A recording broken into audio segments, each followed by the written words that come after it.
మన భారతదేశపు 80వ స్వాతంత్ర దినోత్సవం సందర్భంగా ఈ కార్యక్రమానికి విచ్చేసిన గౌరవ పార్లమెంట్ సభ్యులకి, శాసన మండలి సభ్యులకి, వివిధ కార్పొరేషన్ల చైర్మన్లకి, పార్లమెంటేరియన్స్కి, డైరెక్టర్స్కి, జిల్లా కలెక్టర్ గారికి, జిల్లా ఎస్పీ గారికి, జిల్లా అధికారులకి, పోలీస్ అధికారులకు, కవాతులో పాల్గొనడానికి విచ్చేసిన బృందాలకు, మహిళా ప్రతినిధులకు, రైతులకు, కార్మికులకు, ఉపాధ్యాయులకు, విద్యార్థులకు, మీడియా మిత్రులకు, అలాగే కాకినాడ జిల్లా ప్రజలకి, రాష్ట్ర ప్రజలకి, భారతదేశ ప్రజలందరికీ మన స్వాతంత్ర దినోత్సవ శుభాకాంక్షలు తెలియజేసుకుంటున్నాం. ఈ తీర ప్రాంతం నుంచి జాతీయ పతాకం సాక్షిగా మన స్వాతంత్రాన్ని స్మరించుకుంటున్న ఈ రోజు ఎంతో ప్రత్యేకమైనది. 80 సంవత్సరాల అంటే దాదాపు 8 దశాబ్దాల భారత ప్రయాణం. ఒక తరం స్వాతంత్రం కోసం పోరాడింది, ఒక తరం ఆ స్వాతంత్రాన్ని కాపాడింది, మరో తరం దేశ నిర్మాణానికి పునాదులు వేసింది. ఇప్పుడు భారతదేశం మరింత బలమైన, సమర్థవంతమైన, స్వయం సమృద్ధి కలిగిన దేశంగా ప్రపంచానికి నాయకత్వం వహించే దిశగా అడుగులు వేస్తున్న తరుణంలో ఆ మహత్తర ప్రయాణాన్ని మరింత వేగంగా, మరింత గొప్పగా ముందుకు తీసుకెళ్లే బాధ్యత అన్ని తరాల మీద ఉంది, ప్రత్యేకించి కొత్త తరం మీద ఉంది. ఈ సంవత్సరం మన స్వాతంత్ర దినోత్సవానికి మరో చారిత్రాత్మక ప్రత్యేకత ఉంది. మన జాతీయ గీతం వందే మాతరంకి 150 సంవత్సరాలు పూర్తవుతా ఉన్నాయి. స్వాతంత్ర సమరయోధులు కష్టాలు, వారి త్యాగాలు ఫలితంగా మనకు లభించిన స్వాతంత్రాన్ని కేవలం ఒక చారిత్రక ఘట్టంగా గుర్తు చేసుకోవడం కాదు, స్వాతంత్రాన్ని అర్థం కల్పించే బాధ్యతను కూడా మనం గుర్తు చేసుకోవాలి. ఆ బాధ్యతను గుర్తు చేసుకోవడానికి కాకినాడ కంటే గొప్ప వేదిక మరొకటి ఉండదు. మన కాకినాడకి స్వాతంత్ర పోరాటంతో కూడా చాలా గొప్ప అనుభవం ఉంది. 1923లో కాకినాడలో జరిగిన అఖిల భారత కాంగ్రెస్ సమావేశం జాతీయ స్వాతంత్ర ఉద్యమ చరిత్రలో ఒక ముఖ్యమైన అధ్యాయం. జాతీయ చైతన్యానికి కాకినాడ ఒక వేదికగా నిలిచిందనడానికి ఒక గొప్ప ఉదాహరణ. అదే స్ఫూర్తిని మన చుట్టూ ఉన్న ప్రజల జీవితాల్లో కూడా మనం చూడవచ్చు. ఈ తీర ప్రాంతంలో తుఫాన్లు వస్తాయి, సముద్రపు కోత ఉంటుంది, భారీ వర్షాలు ఉంటాయి, ప్రకృతి అనుక్షణం ఎన్నో సవాళ్లు విసురుతూ ఉంది.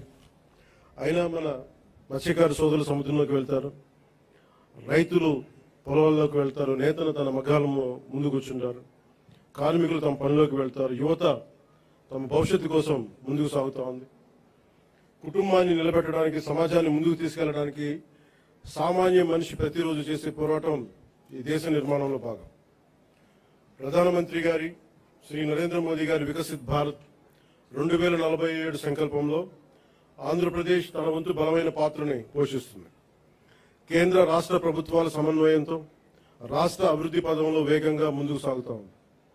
కేంద్రం అందిస్తున్న మౌలిక వసతులు, పెట్టుబడులు, సాంకేతికత, జాతీయ స్థాయి పథకాలకు రాష్ట్ర ప్రభుత్వం తన పరిపాలనా సామర్థ్యాన్ని జోడించి వాటి ఫలాలు ప్రజలకు చేరేలా సర్వశక్తులు ఒడ్డి పనిచేస్తాం. ఇటీవల కేంద్రం రాష్ట్రాలకు ముందస్తుగా పన్ను వాటా నిధులు విడుదల చేయగా ఆంధ్రప్రదేశ్కి 4,597 కోట్లు అందాయి. ఇలాంటి కేంద్ర రాష్ట్ర సమన్వయం రాష్ట్ర అభివృద్ధికి మరింత వేగాన్ని అందిస్తాం. అదేవిధంగా స్వాతంత్ర్యం వచ్చి ఇన్నేళ్లు గడిచినా రహదారి సౌకర్యానికి నోచుకొని గిరిజన గ్రామాలకు తొలిసారిగా రహదారి సౌకర్యం కల్పించాలనే లక్ష్యంతో డోలీ రహిత గిరిజన గ్రామాల కోసం అడవి తల్లి బాట కార్యక్రమం కింద 2,078 కోట్లతోటి 2,310 కిలోమీటర్ల రహదారుల నిర్మాణం చేపట్టాం. ఇప్పటికే 905 కిలోమీటర్ల రహదారుల నిర్మాణాన్ని పూర్తి చేశాం. జలజీవన్ మిషన్, అమర్ జీవి జలధార కింద గతంలో అసంపూర్తిగా ఉన్న పులివెందుల, డోన్, ఉద్దానం తాగునీటి ప్రాజెక్టులని దాదాపు పూర్తి చేశాం. అలాగే 8,000 కోట్లతో 1,30,00,000 మందికి తాగునీరు అందించాల లక్ష్యంతో చిత్తూరు, ప్రకాశం, పల్నాడు, ఉమ్మడి ఉభయ గోదావరి జిల్లాల్లో మెగా వాటర్ గ్రిడ్ వర్క్స్ ని వేగవంతం చేశాం. మరో 9,355 కోట్లతో 10 కొత్త ప్రాజెక్టుల ద్వారా దాదాపు 6,500 గ్రామాలకి తాగునీరు అందించే మెగా మల్టీ విలేజ్ స్కీమ్స్ ని ప్రక్రియను ప్రారంభించాం. అటవీ పర్యావరణ పరిరక్షణకు శాస్త్రీయ విధానం, సాంకేతికత, ప్రజల భాగస్వామ్యంతో ముందుకు సాగుతా ఉన్నాం. రాష్ట్రంలో పచ్చదనాన్ని 50% పెంచే లక్ష్యంతో ఈ సంవత్సరం 10 కోట్ల దేశవాళీ మొక్కలను పెంచే ప్రణాళికతో పాటు 74 నగర వనాలని అభివృద్ధి చేశాం. అలాగే దాదాపు 3 కోట్ల సీడ్ బాల్స్ తయారు చేసి వాటి విస్తరణ కార్యక్రమాన్ని ప్రారంభించాం. వేల హెక్టార్లలో మడ అడవులను సంరక్షించడం ద్వారా దేశంలో 2వ స్థానాన్ని సాధించాం. గ్రేట్ గ్రీన్ వాల్ ద్వారా తీర ప్రాంతాల రక్షణ కూడా చర్యలు చేపట్టాం. మానవ వన్యప్రాణి సంఘర్షణ తగ్గించేందుకు హనుమాన్ అనే కార్యక్రమాన్ని తీసుకొచ్చి 100కి పైగా వాహనాలతో అత్యవసర స్పందన వ్యవస్థను ఏర్పాటు చేశాం. కుంకి ఏనుగుల ద్వారా 15కు పైగా ఆపరేషన్లు విజయవంతంగా నిర్వహించాం. ఎర్రచందనం అక్రమ రవాణాపై కఠిన చర్యలు తీసుకుంటూ దాదాపు 100 మెట్రిక్ టన్నుల ఎర్రచందనాన్ని స్వాధీనం చేసుకుని 242 కేసులను నమోదు చేసి 494 మందిని అరెస్ట్ చేయడం జరిగింది. కేసులో 95% కన్విక్షన్ రేట్ సాధించగలిగాం. అటవీ భూ ఆక్రమణ చర్యలు తీసుకొని దాదాపు 10,506 హెక్టార్ల అటవీ భూమిని తిరిగి ఎన్డీఏ ప్రభుత్వం స్వాధీనం చేసుకుంది. రైతు సంక్షేమానికి ప్రాధాన్యత ఇస్తూ పీఎం కిసాన్, అన్నదాత సుఖీభవ పథకాల ద్వారా సుమారు 47 లక్షల రైతు కుటుంబాలకు ఏడాది 3,125 కోట్లతోటి ఒక్కొక్క రైతు కుటుంబానికి 20,000 సాగు సాయం అందిస్తా ఉన్నాం. ఆదాయ పౌర సరఫరాల శాఖ ద్వారా రైతులు పండించిన ధాన్యాన్ని మద్దతు ధరకు కొనుగోలు చేశాం. గత ఖరీఫ్ సీజన్లో 1.82 కోటి 82 లక్షల మంది రైతుల నుంచి 48.70 లక్షల మెట్రిక్ టన్నుల ధాన్యాన్ని కొనుగోలు చేశాం. కొనుగోలు చేసిన ధాన్యానికి సంబంధించిన 11,556 కోట్లని 48 గంటల్లోనే రైతుల ఖాతాల్లో జమ చేశాం. రబీ సీజన్లో మరో 6,037 కోట్ల విలువైన ధాన్యాన్ని సేకరించాం. గతంలో అగ్రికల్చర్ మార్కెటింగ్ కమిటీల ద్వారా రైతుల నుంచి సెస్ వసూలు చేసిన ఆ నిధుల్ని చాలా అవసరమైన డొంక రోడ్ల నిర్మాణానికి గత ప్రభుత్వం వినియోగించలేదు. కానీ కూటమి ప్రభుత్వం విబి జీరాంజీ పథకం ద్వారా 10,000 కిలోమీటర్ల డొంక రోడ్ల నిర్మాణానికి శ్రీకారం చుట్టబోతా ఉంది. అలాగే నేతన్న భరోసా ద్వారా చేనేత కార్మికులకు, మత్స్యకార సేవల పథకం ద్వారా మన పథకాల ద్వారా మత్స్యకారులకు అండగా నిలుస్తున్నాం. సంక్షేమం ద్వారా ప్రజలకు ఈరోజు భరోసా కల్పిస్తున్నాం. అభివృద్ధి ద్వారా రేపటి అవకాశాలు నిర్మిస్తా ఉన్నాం. గౌరవ ముఖ్యమంత్రి శ్రీ నారా చంద్రబాబు నాయుడు గారి నాయకత్వంలో రాష్ట్ర రాజధాని అమరావతిని అభివృద్ధి చేస్తున్నాం. రాష్ట్రం పెట్టుబడులు ముందుకు వస్తూ ఉన్నాయి. రాష్ట్ర జీవనాడైన పోలవరం కొత్త ప్రాజెక్టుని శరవేగంగా పూర్తి చేసుకుంటా ఉన్నాం. అలాగే ప్రత్యేకించి పిఠాపురం నియోజకవర్గం ప్రజల కోసం దాదాపు 1000 కోట్లతో ఎన్నడూ లేని విధంగా అభివృద్ధి పనులు చేపట్టాం.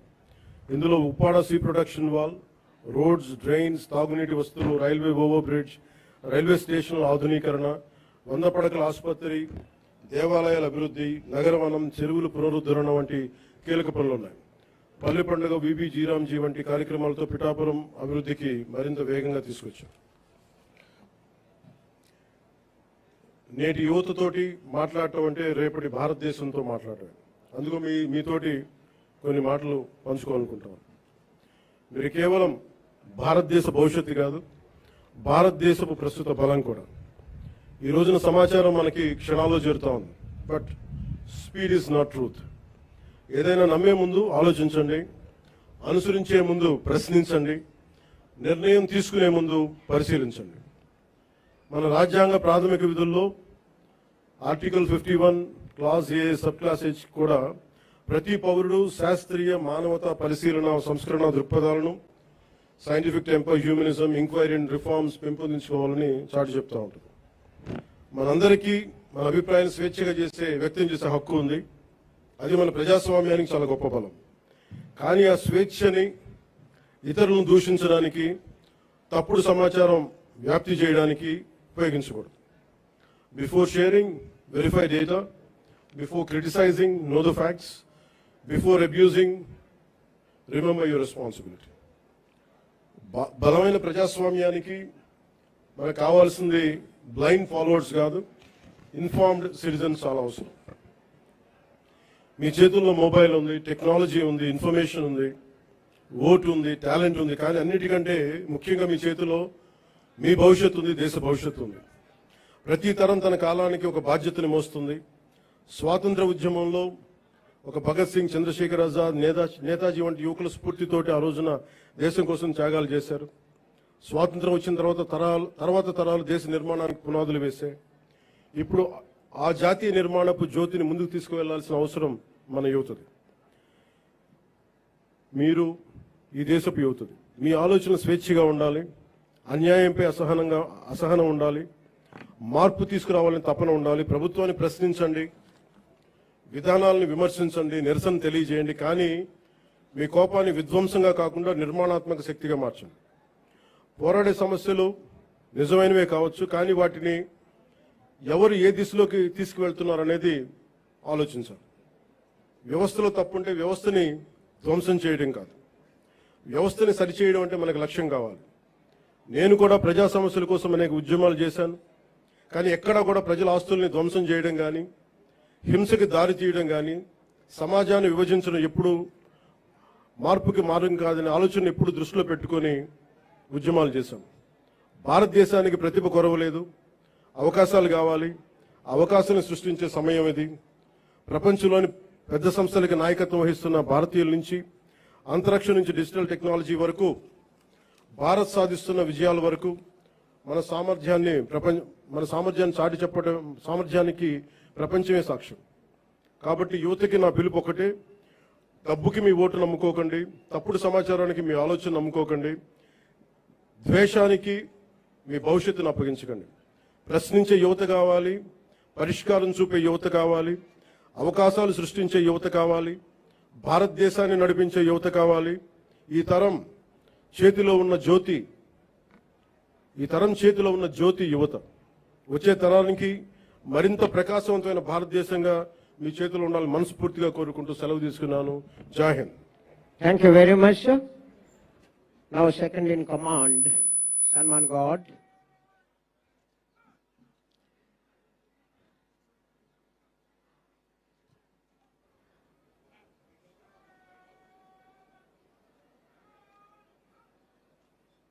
RSIV Appalaraju.